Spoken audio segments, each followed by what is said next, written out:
போதகருக்கு நல்ல ஹெல்ப் பண்ணுற ஒரு நபர், போதகருக்கு நல்ல ஹெல்ப் பண்ணுற ஒரு நபர், அப்படிப்பட்ட ஒரு விஷன்.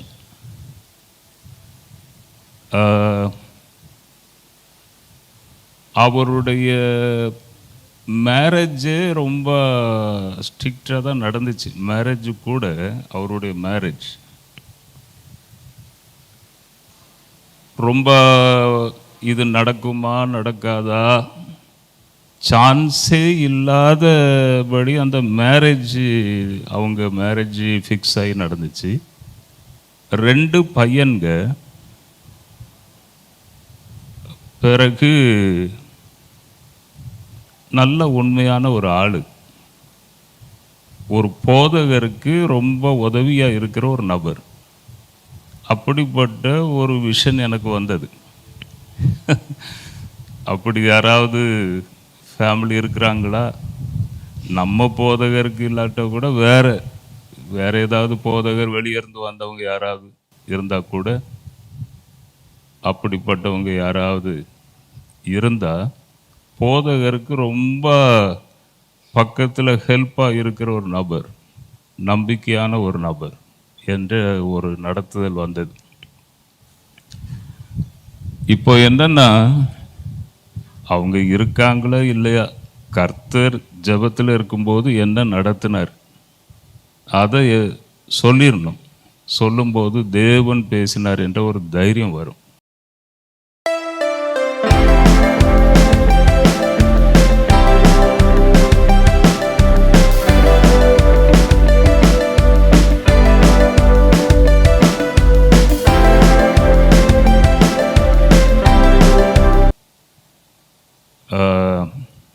ரெண்டு பையங்கன்னா 2 பையங்க கண்டிப்பாக இருக்குன்னு அவசியம் இல்லை. அந்த விஷனில் அப்படி வந்துச்சு எனக்கு. ஆனால் உங்களுக்கு ரொம்ப ஹெல்ப்பாக இருக்கிற யாராவது அப்படி இருக்காங்களா? உங்களுக்கு ஹெல்ப்பாக இருக்கிறவங்க உங்கள் கைக்குள்ள?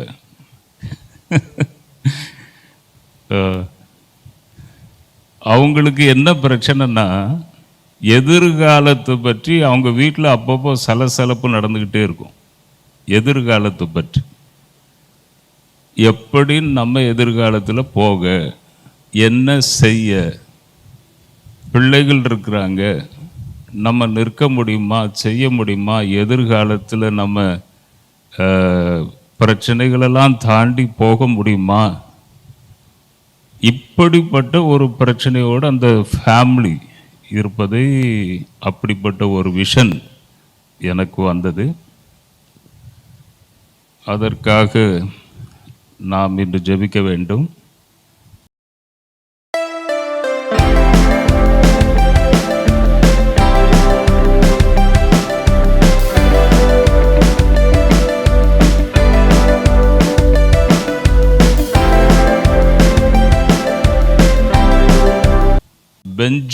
பெஞ்சமின்கிற ஒரு பேருடைய ஒரு நபர் தேவன் என் முன்னதாக கொண்டு வந்தார். எனக்கு தெரிந்த ஒரு நபர் தான் பெஞ்சமின். அவர் சுவிசேஷ அழைப்பை பெற்ற ஒரு நபர். ஆந்திர பிரதேசத்தில் பெஞ்சமின் என்கிற ஒரு நபர். சுவிசேஷ அழைப்பு பெற்ற யாராவது இங்கே இருப்பீர்களானால் நீங்களும் முன்னால் வரலாம், உங்களுக்காக நான் ஜெபிப்பேன். ஒரு சிஸ்டர் அவங்க சேலையில் கடைசி பார்டர் எல்லோவில் இருக்கு. அப்படி யாராவது இருக்கிறாங்களா பாருங்க. அந்த விஷன்ல அந்த சிஸ்டரை கர்த்தர் என் முன்னதாக கொண்டு வந்தார். கடைசி அந்த சேலையில் கடைசியில் அந்த எல்லோ பார்டர், அப்படி யாராவது இருக்கிறாங்களா? அவர்களுக்கும் கர்த்தரிடத்திலிருந்து அந்த ஒரு ப்ராஃபஸி வேர்டு உங்களுக்கு இருக்கிறது. நீங்களும் வரலாம். தலையில பிரச்சனையோட கொஞ்சம் மயக்கம் அப்படி தலையில கொஞ்சம் பிரச்சனையோட கஷ்டப்பட்ட ஒரு நபர், அவரை பற்றி கூட அந்த விஷன் எனக்கு வந்தது. தலையில பிரச்சனையில் கொஞ்ச நாட்களுக்கு முன்பதாக, கொஞ்ச மாதங்களுக்கு முன்பதாக தலை சுற்றி கீழே விழுந்து திருப்பி ஹாஸ்பிட்டல் போய் திருப்பி நீங்கள் அங்கே அப்படிப்பட்ட யாராவது தலையில் பிரச்சனையோடு கஷ்டப்பட்டவங்க யாராவது இருந்தால் நீங்களும் முன்னால் வாங்க, உங்களுக்காக நான் ஜெபிக்கிறேன்.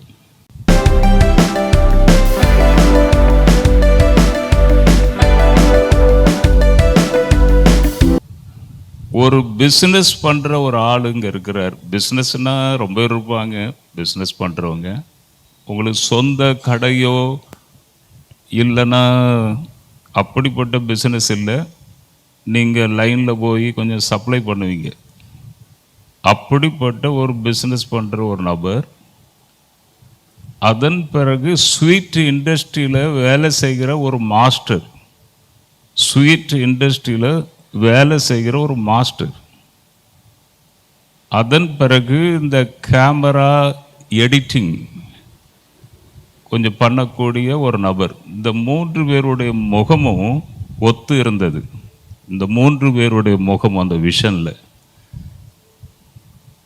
அப்படி யாராவது இருப்பீர்களானால் முன்னால் வாருங்கள். ப்ராஃபஸி வேர்டு உங்களுக்காக இருக்கிறது. கர்த்தர் உங்களோடு பேச ஆசைப்படுகிறார்.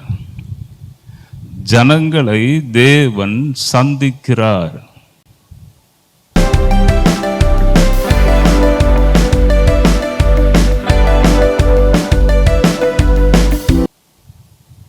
கர்த்தருடைய வல்லமை ஒவ்வொருவர் மேலும் இறங்கி வரும்.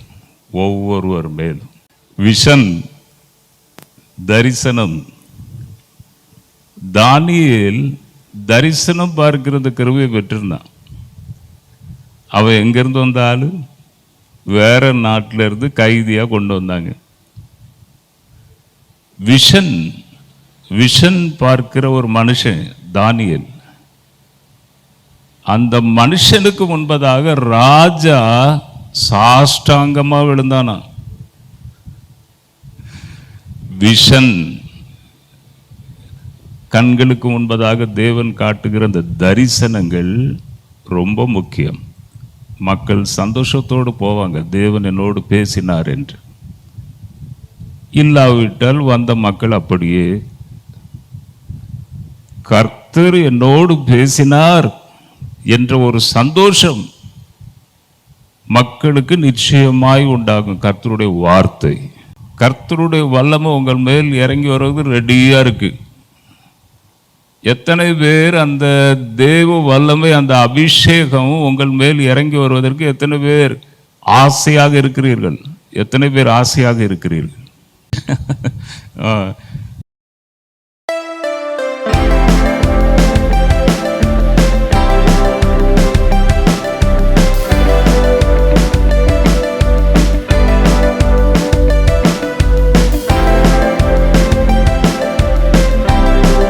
இன்னும் 2 வரணும், இன்னும் 2 பேர் வரணும். சீட்டு கடையில் வேலை செய்கிறாங்க. நம் மத்தியிலே இயேசு அசைவாடி கொண்டிருக்கிறார். நம் மத்தியிலே அவர் இருக்கிறார். நான் மோசே சொன்னது போல சொன்னேன், நீர் வந்தா என்னை கொண்டு செல்லும், நீர் வராவிட்டால் என்னையும் கொண்டு போகாதீர். எனக்கு ஒரு தொழிற்சாலை இருக்கிறது, நான் ஒரு பிஸ்னஸ் மேன், ஒரு பக்கத்தில் எவாஞ்சலிஸ்ட். எனக்கு சர்ச்சு கிடையாது, சுவிசேஷத்தை அறிவிக்கிற ஒரு மனுஷன். அப்போ இந்த 10 months-ஆ தான் நான் கொஞ்சம் ஹெல்த்தாக நின்று பேசுகிறேன். அப்போ என்ன நினச்சேன்னா, நம்ம தமிழ்நாட்டு மக்கள் மேலே கொஞ்சம் அன்பு வந்துட்டு, எனக்கு 10-12 வருஷம் போகலையே, நம்ம தமிழ் மக்களை ஒரு தடவை சந்திப்போம், ஒரு ரவுண்டு போவோம். கொஞ்சம் பலன் கொடுத்திருக்கிறார். வேதத்தில் என்ன சொல்லப்பட்டிருக்கிறது? கொஞ்சம் பலன் இருந்தும் என்னை மறுதலிக்காமல் எனக்காக நீர் போனதினால் திறந்த வாசல் உனக்கு முன்பதாக. அப்போ நம்முடைய மக்களை பார்க்கணும், அவங்க கூட பேசணுங்கிற ஒரு எண்ணம் வந்து உடனே என்னுடைய நண்பர் ஸ்டான்லி இப்போ பேசுனாங்கல்ல, அவங்ககிட்ட சொன்னேன், இப்படி எனக்கு ஒரு மனசுல இருக்குதுன்று. கடற்கரையிலிருந்து முதல்ல தூத்துக்குடி முடிச்சோம், பிறகு திருநெல்வேலி, அதன் பிறகு ஐயா அவர்கள் அன்போடு எங்களை ஏற்றுக்கொண்டு எங்களை அழைத்தார்கள். அதனால் உங்கள் மத்தியிலே நான் நிற்கிறேன். பாருங்க, கர்த்தர் ஏதாவது வெளிப்படுத்தினார்னா எவ்வளவு சந்தோஷம். என் மேல கர்த்தர் அன்பு வச்சிருக்கிறாரா நான் தெரியுமா? அவர் என்னைய பார்க்கவே மாட்டார்னு நினைச்சேன். கர்த்தர் என்னை பார்க்கிறாரா? என் ஃபேமிலியை பார்க்கிறாரா? என்ன நேசிக்கிறாரா நான் தெரியுமா அவருக்கு? இப்படிதான் நம்ம நினைச்சுக்கிட்டு இருப்போம். கர்த்தர் உங்களை பார்க்கிறார், உங்களை அறிந்திருக்கிறார் என்று, அதற்குத்தான் இந்த தீர்க்க தரிசன வரம், த கிஃப்ட் ஆஃப் ப்ராஃபசி, தீர்க்க தரிசன வரம். சோறு மொத்தம் அவிஞ்சிட்டானி ஒரு ரைஸை எடுத்து பார்ப்போம். இத்தனை மக்கள் இருக்கிறீங்க, கர்த்தர் நம் மத்தியில் இருக்கிறார், கர்த்தர் உங்களை பார்க்கிறார், அறிந்திருக்கிறார் என்று நீங்கள் உங்களுக்குள்ளே அந்த நம்பிக்கையை தட்டி எழுப்ப சில தீர்க்க தரிசனங்கள், சில தரிசனங்கள். நான் டெல்லி போயிருந்த பொழுது ஒரு தீர்க்க தரிசனம் ஒன்று சொன்னேன், என்னால் மறக்கவே முடியாது. டெல்லியை என் வாழ்க்கையில் மறக்கவே முடியாது. ஒரு அம்மா அங்கே இருக்கிறாங்க, ஒரு தாய், ஒரு மகன், ஒரு மகள், புருஷன் மரித்து போனார் என்று கூப்பிட்டேன். ரொம்ப கம்மியாக தான் இருந்தாங்க ஆட்கள். எவ்வளோ தைரியம் அது சொல்லணும்னா. கரெக்டாக அந்த அம்மா வந்தாங்க. ஒரே ஷாக் எனக்கு. அது ஒரு ப்ராஃபஸி டெல்லியே ஷேக் பண்ணிச்சு. ஆமாம், கர்த்தர் ஜனங்களை சந்திக்கணும்னு ஆசைப்படுறார். நான் ஜனங்களோடு பேசணும், என் மகன் கூட பேசணும், என் மகா கூட நான் பேசணும்னுட்டு தேவன் விரும்புகிறார். அதற்காக எங்களை என்ன செய்கிறாரு? காற்றை பிடிச்சு கொண்டு வர்றாரு. வா மதுரைக்கு வா, நில்லு, பேசு. என் பிள்ளைகள், நான் ரத்தத்தை சிந்தி வாங்கின பிள்ளைகள், சொல்லு. என் பிள்ளைகள் வியாதியோடு இருப்பது எனக்கு விருப்பமா? என் பிள்ளைகள் கஷ்டத்தில் இருப்பது எனக்கு விருப்பமா என்று தேவன் தனது தாசர்களை சில நேரத்தில் அனுப்புகிறார்.